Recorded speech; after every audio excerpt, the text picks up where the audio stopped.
Esa es la actividad que dejaron ustedes de hablar con el editor de esa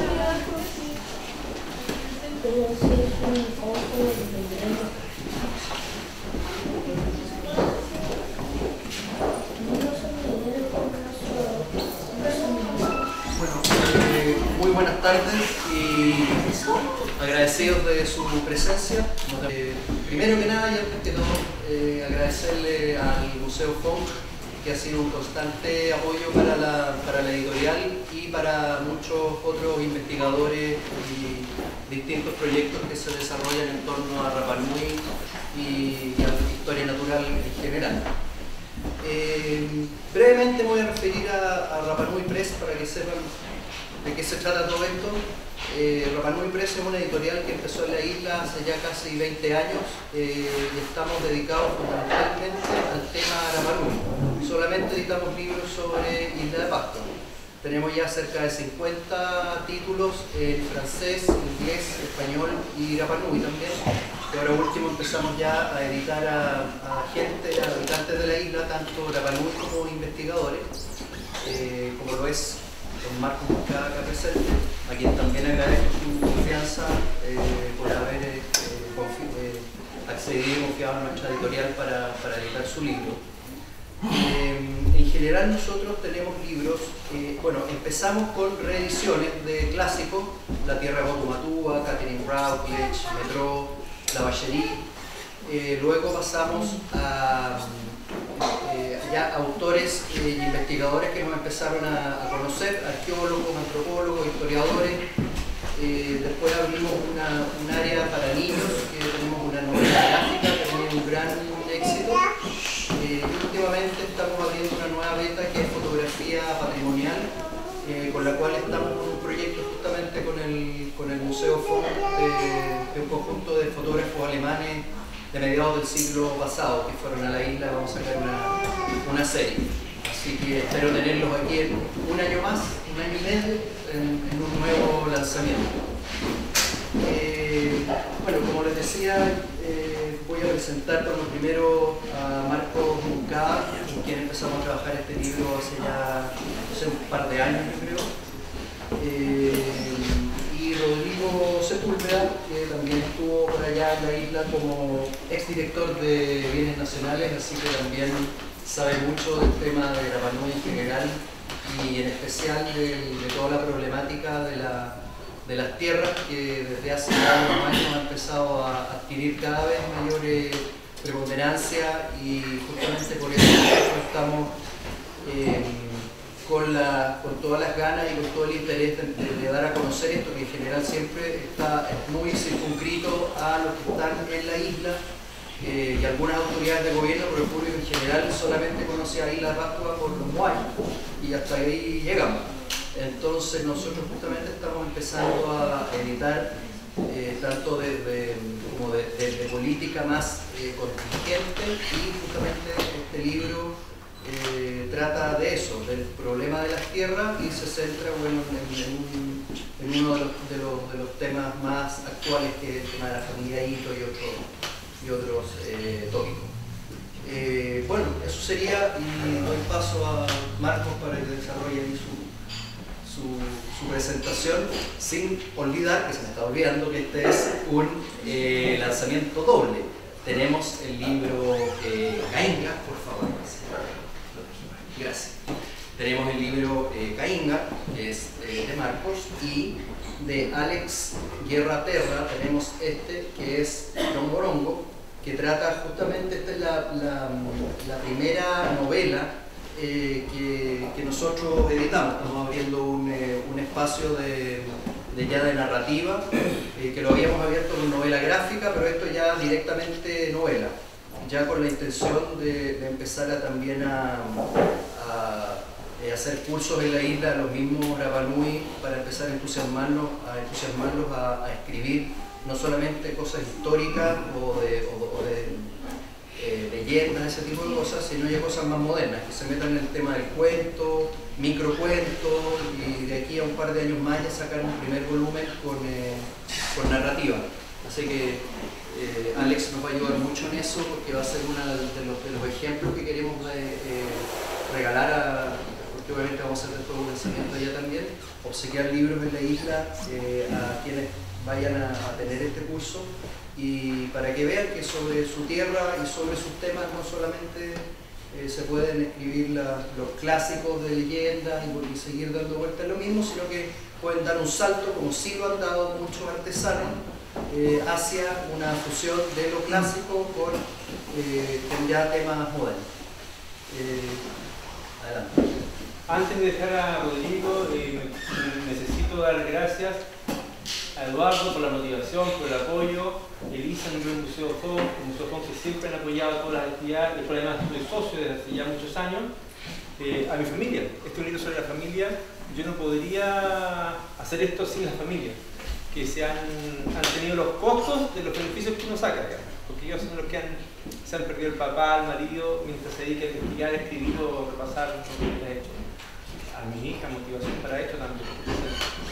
Yo quisiera que Rodrigo, por favor, me acompañara aquí para que explicar un poco que Rodrigo, cuando fue director de Nacional de la Pascua, así como Eduardo también conocimos mucho tiempo, así como dice otras personas más, incluso a Alex Guerra y algunas personas aquí presentes, nos relacionamos con la Pascua por distintas maneras. Esas distintas maneras fueron tejiendo confianza, tejiendo saberes, tejiendo opiniones, y fueron dando la oportunidad de nuevas lecturas. Y unas personas que a mí, en lo personal, me motivó a profundizar este tema, porque me entregó antecedentes que nadie más había planteado, fue Rodrigo, y no puede explicar mejor que yo, gracias a que en su relación diaria profesional con gente de la isla, recibió documentos de los cuales no había respaldo en la isla. Y una investigación profunda de mapas y otros documentos que incluso Eduardo ha editado, se ha puesto en valor esto, y sobre eso hemos usado otras informaciones. Y entendemos que la tradición oral Rapa Nui, las tradiciones ancestrales Rapa Nui, no son solamente un mito, algo que a alguien se le ocurrió, sino que tienen que ir con una forma de vida. Yo te pido, por favor, que me la toque de gracias, Marco. Gracias por estar acá.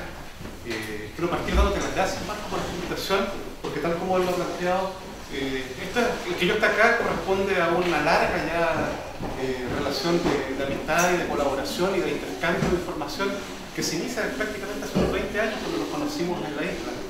Ahora, Marco me ha encargado que les cuente mi experiencia desde el punto de vista del jefe de bienes nacionales de la Isla de Pascua, cómo nos vamos relacionando con el tema. Yo quisiera decirles que si pudiésemos resumir en un solo concepto, Luis, yo también voy a buscar mis notas para si debiésemos resumir con una sola palabra, con un solo concepto, cómo ha sido, cómo es la relación del Estado de Chile con Isla de Pascua, yo en algún momento escogí la palabra perplejidad. Que el diccionario nos dice que es un estado de confusión, no saber qué hacer ante una situación determinada. Y sin duda alguna el Estado de Chile, desde 1888 en adelante, ha estado sumido en un estado de perplejidad permanente con respecto a la Isla de Pascua. A veces más profundo, a veces menos profundo, pero nunca has podido salir de ese estado de perplejidad, y espero poderles explicar por qué. Yo llego a la isla en 1994, a hacerme cargo de la Oficina Provincial de Bienes Nacionales, a relevar a la jefa anterior que existía, y me encuentro con una situación anecdótica de que la oficina en realidad tiene un archivo que en realidad es un gran desorden, a medio consumir por la humedad, los hongos, las cucarachas, que son plagas en la Isla de Pascua, ustedes los que la conocen saben. Y además me encuentro con que tengo una de las primeras tareas que tengo que abordar en un plazo de meses es reponer la antigua casa de madera que databa de mediados de los años 60 y que realmente se sostenía de milagro. Y eso significaba trasladar las oficinas del Ministerio a un lugar de funcionamiento provisorio y a su vez seleccionar de toda esa cantidad de archivos que existía el que era realmente imprescindible para funcionar en el día a día y lo que realmente era más bien, en ese tiempo, en ese momento para mí, cachureo. Y cachureo prescindible. De modo que me comunico con el jefe administrativo de la Seremi de Bienes Nacionales de Valparaíso, don Sergio Villarroel, que desgraciadamente falleció este año, y de la forma que Sergio entendía el cuidado, la custodia de los bienes fiscales, me respondió: no votes nada. Y con un tono lo suficientemente claro como para que yo decidiera, con una labor de brocha y guantes, empezar a limpiar, a secar y a seleccionar ese material. Yo creo que, debo decirlo, yo a Sergio Villarroel le debo haberme refrenado mi primera intención bárbara, la confieso, de deshacerme de la documentación más antigua, la que estaba en estado de descomposición, y pude rescatarla. Y tal como dice Marco, bueno, todos los días yo atendía, según mis cálculos, tiene que haber pasado por lo menos durante los 6 años, entre 1994 al 2000 que yo estuve en la isla, tengo que haberme entrevistado al menos 3 veces con cada persona adulta que tenía algún tipo de relación, algún interés comprometido con el tema de la isla de Pascua, de modo tal que lo llegué a conocer bastante bien, y no solamente en la teoría, sino que además mis funciones implicaban atender público en la mañana, pero hacer terreno en la tarde. Y hacer terreno en la tarde significaba visitar todas las parcelas de las cuales me llamaran, todos los sitios urbanos de los cuales me llamaran, y yo además tenía que ir reconstruyendo, aprovechaba de ir reconstruyendo planos fragmentarios que yo tenía, y a los viejos iba preguntando: oiga, y al otro lado esta gente, ¿quién está? Esta tal persona, y al otro lado aquí, y si más allá, y así ir reconstruyendo verdaderamente un rompecabezas. Además me encontré con que había una doble nomenclatura, parcelas que tenían una numeración según los catastros administrativos nacionales y otra numeración muy distinta en función de la documentación que habíamos heredado a la Armada de Chile y que era en el fondo un anillado de fotocopias. Eso a mí obviamente me producía un entorpecimiento para poder trabajar. O sea, imagínense ustedes un mismo terreno con doble nomenclatura, ¿qué hacíamos? Entonces, los espacios en que yo lo estaba atendiendo público los tuve que invertir necesariamente en poder desentrañar este puzzle que tenía en mis manos y que amenazaba comerme vivo si no era capaz de reaccionar rápidamente. De modo tal de que trasladé mi computador personal a la oficina. Estamos hablando de 1994. Computadores en el Ministerio de Bienes Nacionales, habría uno en la oficina del ministro cumpliendo funciones de pisapapeles, o sea, más que eso no. Y ahí empecé a armar bases de datos, un programa muy antiguo, antecesor del Excel, que es el Works, a lo mejor algunos de ustedes lo conocen. Y en base a eso empezar a verter toda la información que yo tenía dispersa en esta base de datos, que obviamente me optimizaban la capacidad de manejo de la información. Y eso a su vez a la gente le fue dando un grado de confianza en términos de que la información que requerían de la oficina podía ser resuelta con algún grado de eficiencia en tiempo y en forma. Y por cierto fue granjeándome el respeto y la confianza de la gente, que fue muy valiosa para mi desempeño.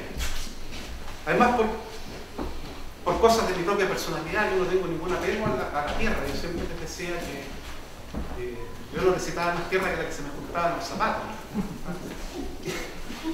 A mí me gusta la navegación, a mí me gusta el mar, así como casi todos los chilenos sueñan con tener una parcela el día que se jubilan. A mí mi sueño era un bote. Entonces estaba muy ajeno en ese sentido, podía mirarlo con mucha objetividad dentro de lo que cabe esa situación. Bueno, finalmente, tal como lo manifestaba Marco, llegó un momento en que una NOA, día de Dani Juque, que es un gran amigo mío, llega con un plano que la verdad que yo no sabía de dónde lo había sacado, que era como la fotocopia de la fotocopia, y ese plano tenía un fragmento en una esquina de un timbre que decía, o creía decir, Archivo Nacional.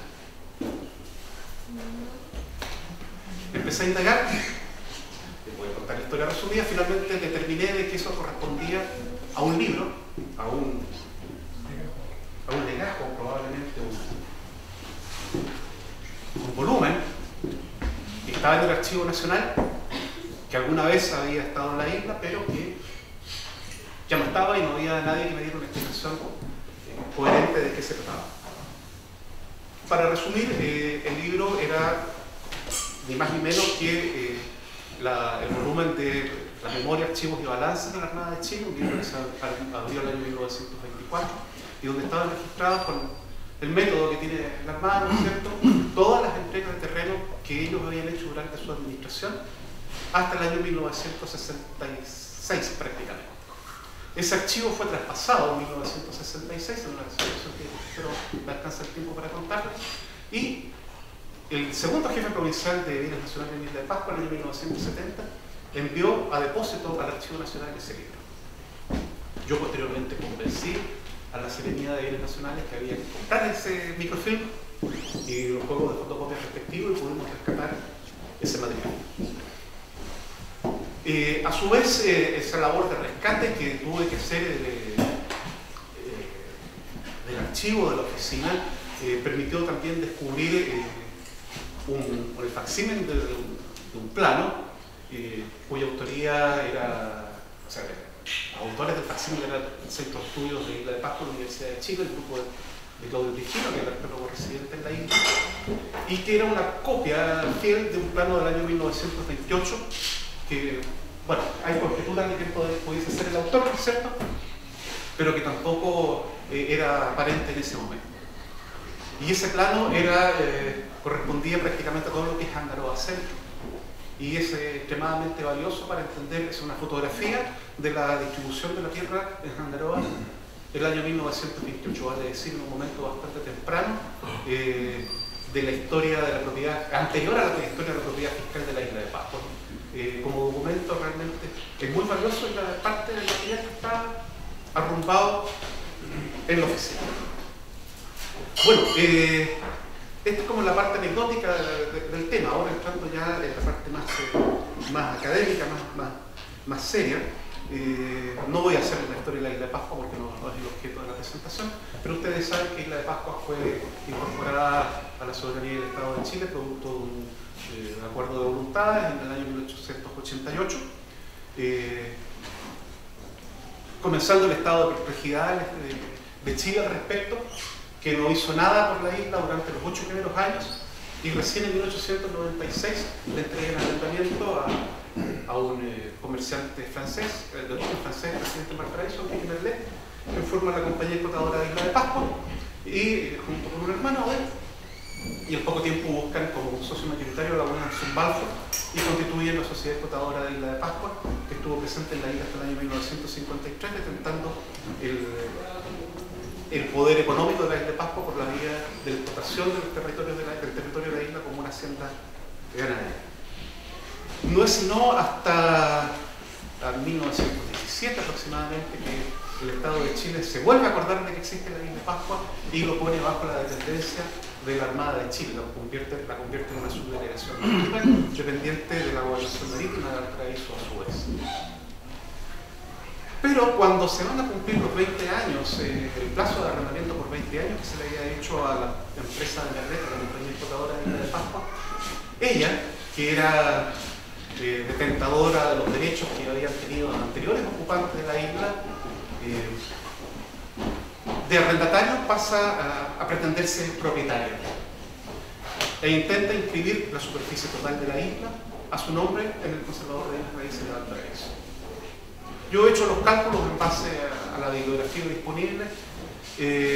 Merlet nunca pudo haber tenido más allá, voy a ser muy grosero, voy a ser muy generoso con las pretensiones de Merlet, y más allá de 8.000 hectáreas no podían documentar y pretendieron inscribir 16.600. Bueno, ocurre que el Estado de Chile reacciona y el Consejo de Defensa del Estado opone los derechos del Estado, se van a juicio, llegan a ciertos arreglos, finalmente se llega a una solución que es precursora de posteriores formas de solucionar los problemas muy vigentes en la Chile actual. Se nombra una comisión.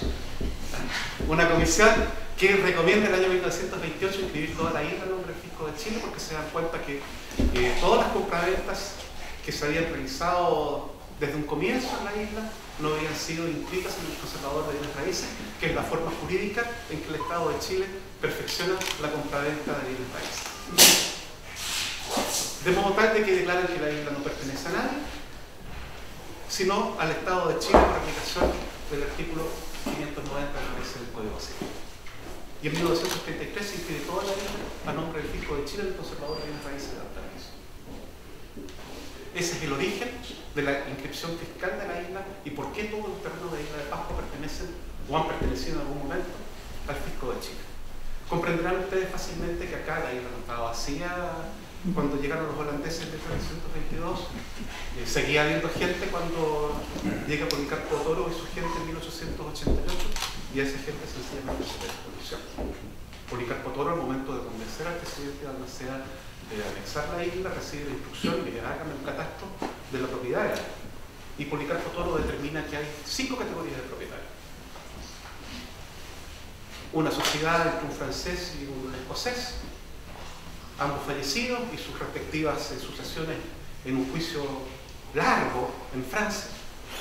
La misión católica de Tahití. Los administradores de la misión católica, que algunos habían adquirido terrenos, otros animales, terrenos y animales, y finalmente en el quinto y último lugar de su lista, los naturales como primitivos dueños y señores. O sea, con lo que sobra. A pesar de aquella contratación de 1888, nunca se tuvo en consideración a los naturales como primitivos dueños y señores, y por cierto no se les tuvo presente el año 1933 cuando se inscribió la isla. Finalmente, la compañía explotadora se pone término en forma unilateral, desahucia su contrato de arrendamiento en 1953 y se retira de la isla de Pascua y deja toda la explotación ganadera que tenía en manos de la Armada de Chile, que ya tenía una presencia desde 1917, 1920, a través de la figura de un subdelegado marítimo. Y desde 1953 a 1966, la Armada de Chile concentra sobre sí misma la autoridad político-militar a través de la subdelegación marítima, pero también el poder económico a través de la explotación del Fondo Baitero. Bueno, ¿y qué pasaba con los Rapa Nui en ese momento? Bueno, la primera medida que tomó el Estado de Chile en 1896, cuando le entrega la isla en arriendo a la compañía Peñarlet, fue nombrar un subdelegado marítimo que a su vez tuvo como primer acto administrativo construir una pesca perimetral en torno de Jandaroa y llevar a recibir forzadamente a toda la gente que todavía pudiese estar viviendo en otros lugares de la isla, a residir obligatoriamente dentro de Jandaroa, convirtiéndolo en un gueto, que se prolongó hasta el año 1966.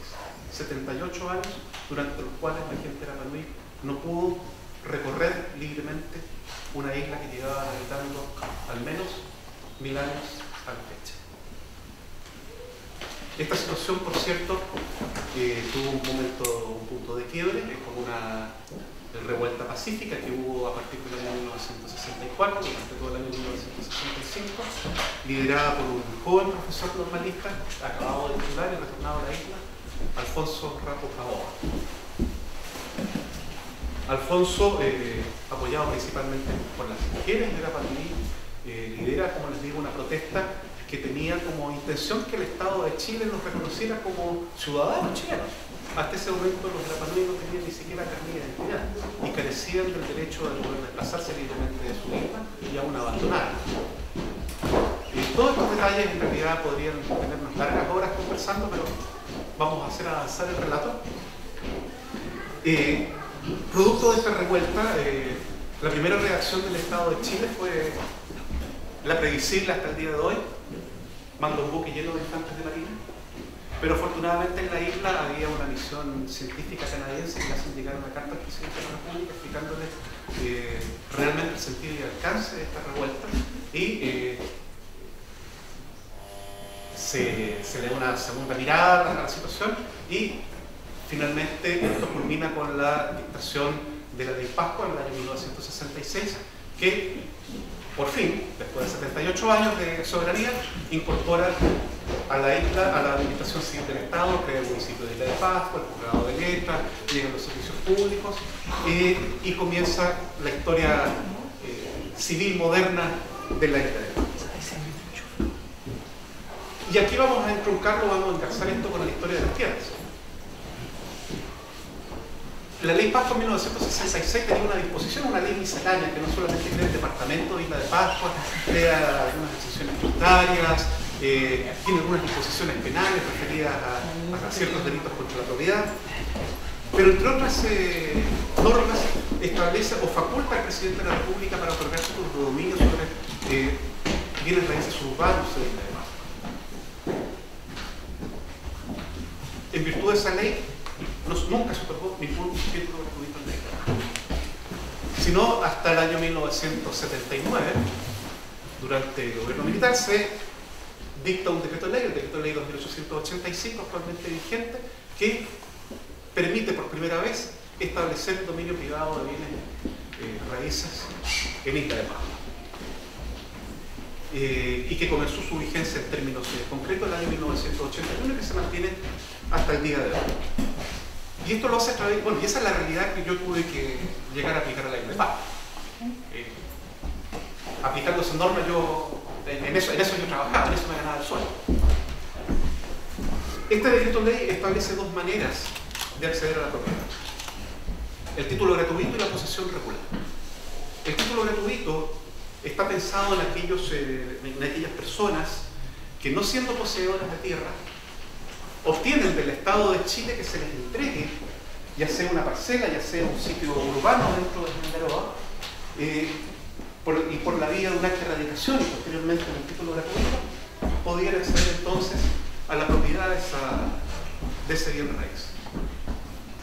Ese es el caso minoritario, y diría yo excepcional desde el punto de vista cuantitativo.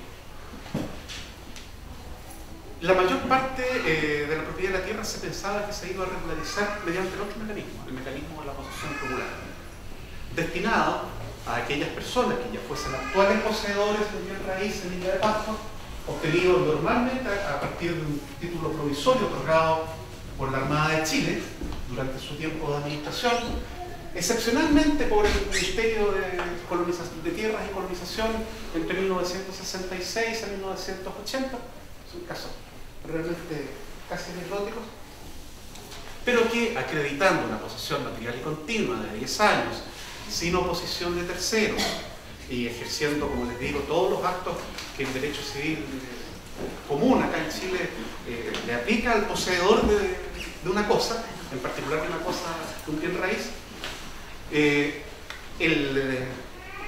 realizando la solicitud respectiva ante el Ministerio de Nacionales, el presidente de la República, a través de un decreto, les reconocía la calidad de poseedores regulares. Ese decreto se inscribía en el Conservador de Bienes Raíces de Isla de Pascua y al cabo de 2 años, por medio de un mecanismo de prescripción especial breve, se transformaba o se perfeccionaba en propiedad privada. Ahora bien, el legislador, que ustedes saben en aquella época se reducía a 4 caballeros, parece ser que llevados por un cierto optimismo, fijaron un plazo original de 1 año para hacer valer los derechos de los poseedores materiales y pudieran regularizar la propiedad a raíz de Isla de Pascua. La verdad es que el plazo original tuvo que ser prorrogado 4 veces. Primero fue 1 año, después 2 años, 2 plazos de 4 años, finalmente 2 plazos de 5 años. Finalmente, el último plazo expiró en mayo de 1999 y no se ha vuelto a prorrogar. Al cabo de ese plazo, una fracción minoritaria de los bienes raíces muebles fueron regularizados. O sea, nunca se cumplieron las expectativas que tuvo el legislador en 1979 en orden a poder regularizar completamente la isla. ¿Y por qué? Por distintas razones. La primera, porque la propiedad privada en la tierra, como probablemente, o sea, seguramente lo van a poder ver con el libro de Marcos, es absolutamente ajena a la cosmovisión que la cultura polinésica tiene de su relación con la tierra.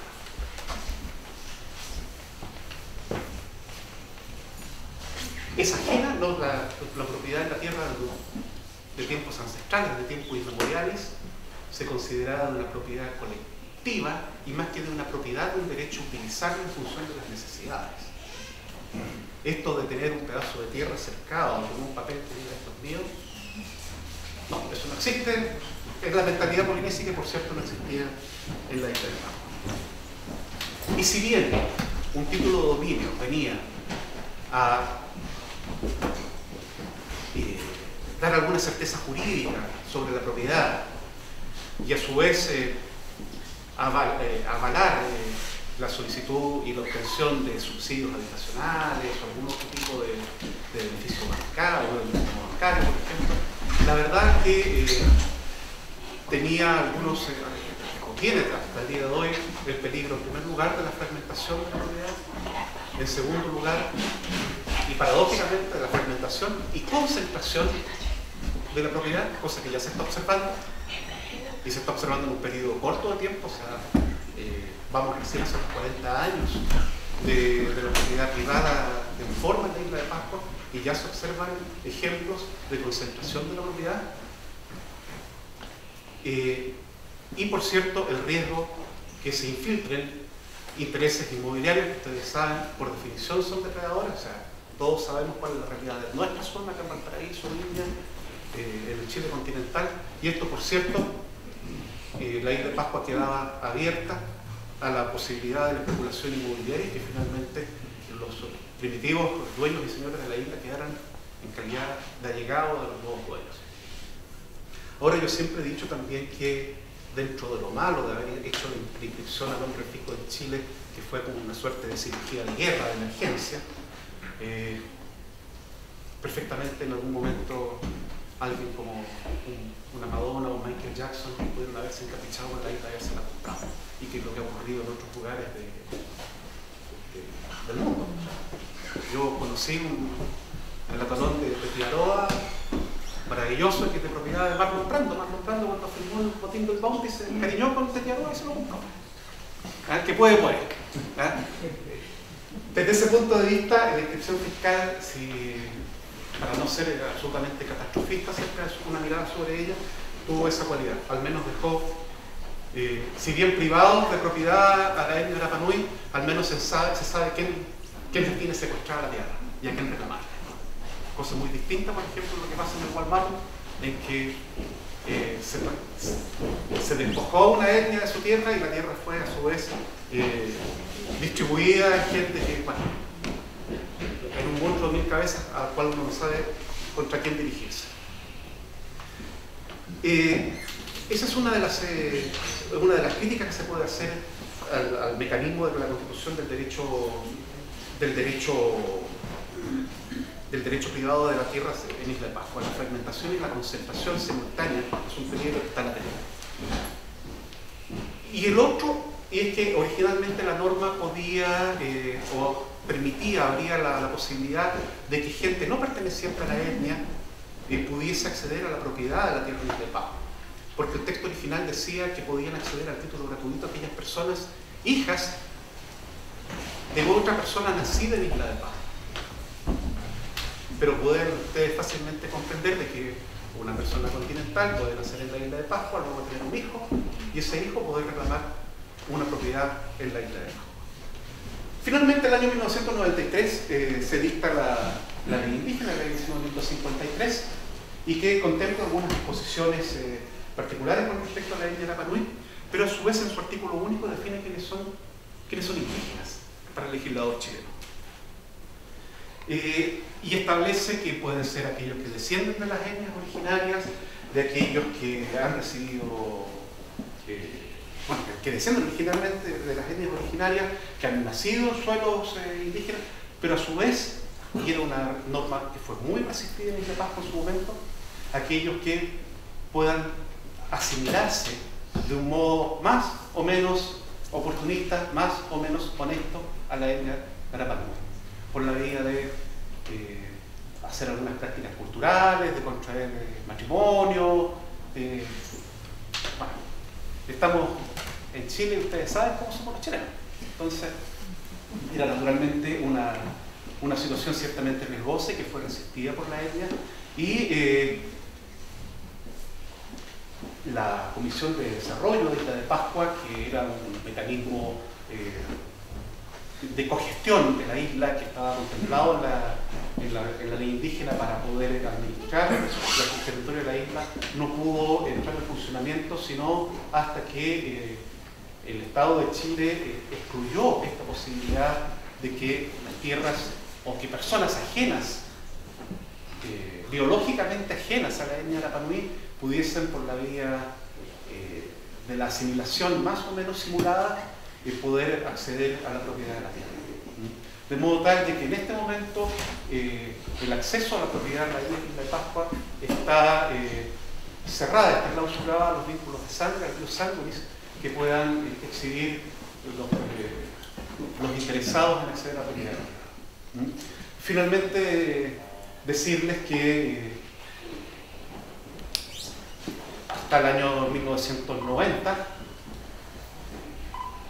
los Rapa Nui solamente podían acceder o tenían acceso o controlaban, estaban en posesión, ya sea de hecho o de derecho o de propiedad propiamente tal, solamente del 12% de la superficie de la isla. Y al término de la década de 1990, luego del último periodo, del último proceso de restitución de tierras, ese porcentaje aumentó un 20%. Pero después de una ocupación que según todos los especialistas data de 1000 años y pueden ser 1400 y algunos dicen que pueden ser 1600, un 20% de la superficie de la tierra. Y Chile ahí tiene una deuda de restitución por tanto que en los últimos 17 años no ha restituido un metro cuadrado nuevo desde el patrimonio fiscal a la etnia, que partió siendo considerada como la primitiva dueña y señora del Isla. Eso podría ser.